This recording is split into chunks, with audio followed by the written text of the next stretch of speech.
Silaa barri kun bara itti kichuu lafarraa xaragamee nu harkaa kaachaa jirudha. Waan baay'ee nama gaddisiisu, waan baay'ee nama aarsu. Obboleettii Eengaddaa lubbuun ishee darbeefillee mucayyoon kun gadda ishee ibsatteet akka bor ishee irra ga'uun agarre akka ofii ishee kichuutti cabdu, kichuutti haftullee hin beektu. Gadda obboleettii ishee qananiillee ibsattee jechuudha guyyaa Eengaddaa. Garuu guyyuma Eengadda gadda kana gaggeessiteetiin immoo deebi'eetiin jechuudha. Gaddi kun immoo mataa isheerrattillee ni deebi'e jechuudha. Dhugaa dubbachuuf yaa'u silayyuu haqni ilma namaa biyya keenya keessatti hin argamu. Biyya ormaa keessatti immoo maal nuu argama ree? Han biyya keessaayyuu nuun argamne waan ta'eef yaa'u maal goonu waan hin qabneef reeffuma isheellee biyya galchanna. Haqa kan barbaade haqa argateeru hamma ammaatti hin jiru. Biyya ormaa taaturu biyya keenya keessattuu hin jiru tasuma. Kanaafu obboleettii kana immoo reeffa ishee biyya galchachuudhaaf namni kamillee miidiyaa kan qabdan martiin keessanii hadaraa imaanaa isinitti haa ta'u sheer godhaati obboleewwan keessan bira geessisaati reeffi isheellee galee haati isheen akka bishaanii eebottu akka midhaaniitti beeloftu ija ilmoo ishee argitee biyyoo irra buufattu jechuudha. Asii achee yeroo ilaalan waan salphaa namatti fakkaata. Inni du'ee dhugaa dubbachuuf ni boqote garuu inni jiru gubataa hafa jechuudha. Duuteetti du'aa maal godhan jechuu otoo hin taane sila duute sila taate jechuu otoo hin taane reeffi isheetillee sagaleen ta'amee akka reeffi ishee gara biyyaa galuufillee jechuudha. Maaliifi dhugaa das nama jedha nama gammachiisa gaafa reeffa argatan hanga lubbuu ishee argatanii olitti nama gammachiisa jechuudha. Gaafa immoo reeffi namaa ba'ee achumatti reeffis dhibamee mucaa isaaniis dhaban immoo hanga yoomiittillee sammuu isaanii keessaa hin badu tasumaa hin badu jechuudha. Egaa akkuma argitanii nagaa isin daganne nagaan kun lafaa bakka jirtan isiniif haa baay'atu. Hordoftootaa fi jaallatamtoota kabajamtoota maamiloota kiyyaa egaa guyyaa waan gaarii isiniif qabannee dhufna. Guyyaa immoo waanuma hin taane qabannee dhufna jechuudha. Inni kun immoo namni tokko har'a gaafa miidiyaa tokko irratti waa hojjetu sagalee walii ta'uufidha jechuudha. Gaafuma maallaqa argachuuf yookiin immoo gaafuma gammannu bicha wal biraan geessisna otoo hin taane gaafa gaddaas wal bira dhaabannee waliif sheer gochuun dirqama keenya jechuudha. Egaa akka argitan obboleettiin kun dhalattuu naannaa Bishooftuuti. Maatiin isheetillee dura akka ishee ta'e duuteettu yookiin immoo akka boqotteettu hin beekani. Maa isheenillee akka boqottu yookiin immoo akka duutu hin beekne hin dhukkubsanne oma hin taane mucayyoon kun jechuudha. Kan isheen ejjette Joordaan keessa waggaa 3dha jechuudha. Waggaa 3 Joordaan keessa ejjette qophooftee galuudhaaf. Erga tikkeettiin ishii kutamee galuudhaaf erga jetteeti mucayyoon kuni lubbuun ishee darbitee jirti jechuudha Joordaan keessatti. Sababa lubbuun ishee darbeef ammaaf shintibeetii lixxee shintibeetii keessatti kuftee ofumaa duutee jedhee namichi jechuudha. Inni ishee hojjechiifatu. Maafiin duune kanaan dura? Kanaan dura maal gochuu hin duune? Akkamiin otoon kufiin turte? Akkasumas immoo dhugaa dubbachuuf gaafi iddooma bakka itti lubbuun namaa baatu ta'uu danda'a. Takka takka immoo yeroo galla jennu waaqayyo yoo nu eege rabbii yoo nu eege malee jarri waan isheen namaa qopheessitu hin beekan. Garuu waaqayyo nagaan harka isaanii keessaa nu haa baasu malee jechuudha. Dhugaa dubbachuuf namoota baay'eetu akkas ta'a galmarra yeroo gahan ispeeshaal keessumaa naannoo Joordaan naannoo Beerut kana galmarra yeroo gahan qaxxi nama godhu jechuudha. Akka odeessaa jiranitti akka ishiin obboleettiin kun hiriyoota isheetti himachaa turtetti maallaqallee isaan harka kaawwattee jirti. Maallaqni isheellee isaan harka jira jechaa jiru jechuudha. Dhugaa dubbachuuf gaafa duunu jechuudha.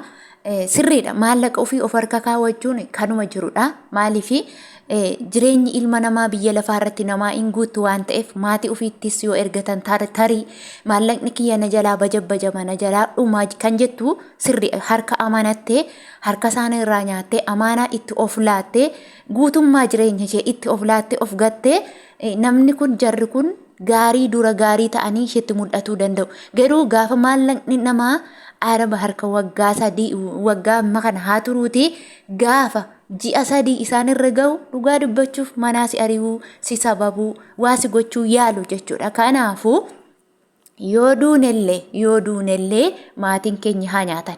Dhugaa rabbi maatiin keenya itti haa fayyadaman. Tokkoffaa nuti duune ni banna.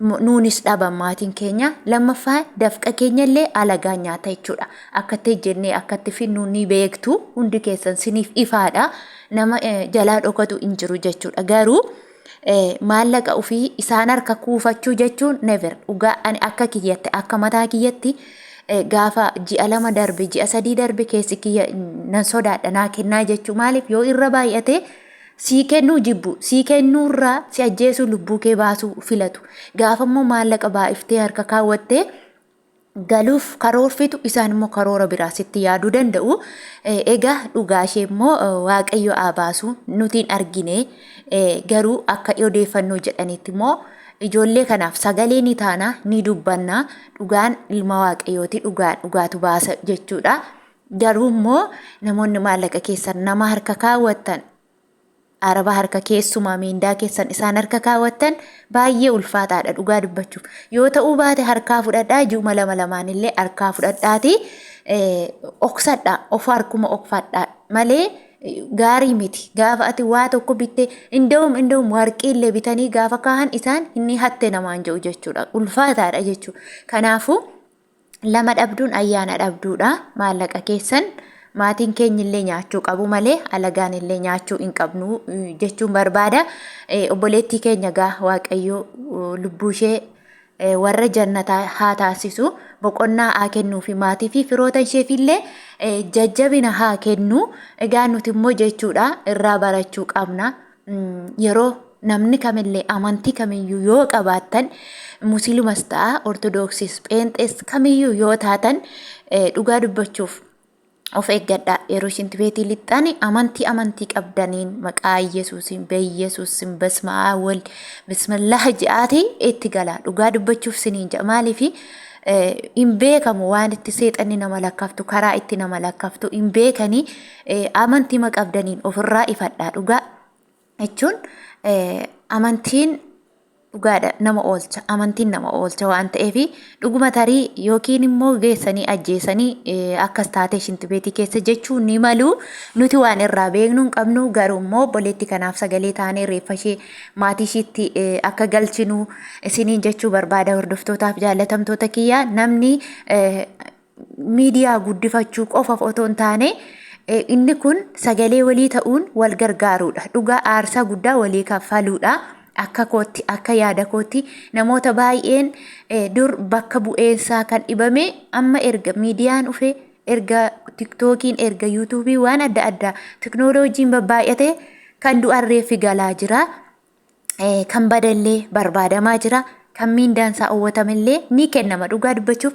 namni miidiyaa akka waan qaldii tokkotti ilaala garuu miidiyaan faayidaa guddaa tokko qaba jechuudha nama kamiifuu faayidaa guddaa qaba obboleewwan keenya keessuma keessa obboleewwan keenya biyya hambaa jiraniif faayidaa guddaa qaba jechuudha namoota baay'ee dur du'anii okatu badaniin argamanii miindaan isaaniis haalame yookiin orkatame numa taa'u malee wanti godhan hin jiru amma booda kana garuu galata waaqa galuu walii sagalee yoo ta'anii haala kanaan gargaaramaa jira namni jechuudha kanaafiyyuu hin tuuffatiina obboleewwan keessan biraan geessisaa isiniin jechuun jaaladha gaa turtii biraan hanga walitti deebinutti immoo nagaan naa turaa uummata jaalala uummata qaalii turtii gaarii isiniif haa ta'u waaqayyo waan akka kanaa nurraa haa qabu obboleettii keenyaaf immoo boqonnaa lubbuu isheef haa kennu isiniin jedha nagaan turaa